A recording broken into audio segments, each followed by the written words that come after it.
सुमित, मेरे हेलीकॉप्टर से फिर एक बार गोलघर दिखाई दे रहा है और गोलघर पर आंकड़ा आंध्र प्रदेश का आ चुका है। 10 से 14 सीटें नीतीश कुमार यानी एनडीए गठबंधन को मिल रही हैं। 13 से 17 सीटें लालू यादव की आरजेडी और कांग्रेस को मिल रही है। चिराग पासवान खाता भी नहीं खोल पा रहे हैं, अन्य के खाते में एक सीट जा रही है। यानी कुल मिलाकर अगर हम इन सीटों को देखें तो टक्कर कांटे की आंध्र प्रदेश में भी देखने को मिल रही है। 27 सीटों का ये हम आंकड़ा दिखा रहे हैं। 7 जिले, लगभग 1.25 करोड़ की आबादी है यहाँ पर। 15% दलित वोट है और मुस्लिम वोट 12% है।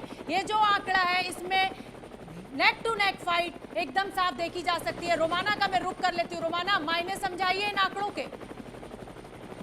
तो ये दूसरा रीजन जिसके आपने आंकड़े एग्जिट पोल में देखे हैं, आंध्र प्रदेश, इसमें 7 जिले आते हैं, 27 सीटें आती हैं। और ये बड़ी बात इस एग्जिट पोल के आंकड़े की कि एनडीए और यूपीए में आंध्र प्रदेश में भी टक्कर काटेगी है। ये बड़ी बात। आंध्र प्रदेश के एग्जिट पोल ये भी कह रहा है कि आंध्र रीजन में भी एनडीए पीछे है, बिल्कुल उसी तरीके से जिस तरीके से सीमांचल इलाके में एनडीए पीछे, महागठबंधन आगे, कुछ वैसी ही तस्वीर आंध्र प्रदेश में भी उभर रही है। एलजेपी, पप्पू यादव ओवैसी का यहां पर भी कोई असर नहीं है। सीधे आपको लेकर चलते हैं। शशि जी, मुझे याद आ रही है प्रधानमंत्री नरेंद्र मोदी की बिहार चुनाव में वो पहली सभा जिसमें उन्होंने कहा था कि बिहार के लोग कंफ्यूज नहीं होते हैं।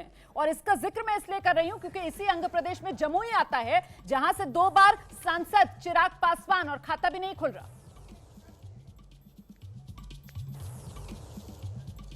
देखिए, ऐसा कि एलजेपी का खाता खुलेगा इसकी उम्मीद उतनी ज़्यादा नहीं थी जितनी इस बात की उम्मीद थी कि एलजेपी जेडीयू को कितना नुकसान पहुंचाती है। तो आपके आंकड़े में बहुत साफ है कि चिराग सीटें ला पाए या न ला पाए, उन्होंने जेडीयू की सीटें घटा दी और इसका नुकसान पूरी तरह से एनडीए को उठाना पड़ा।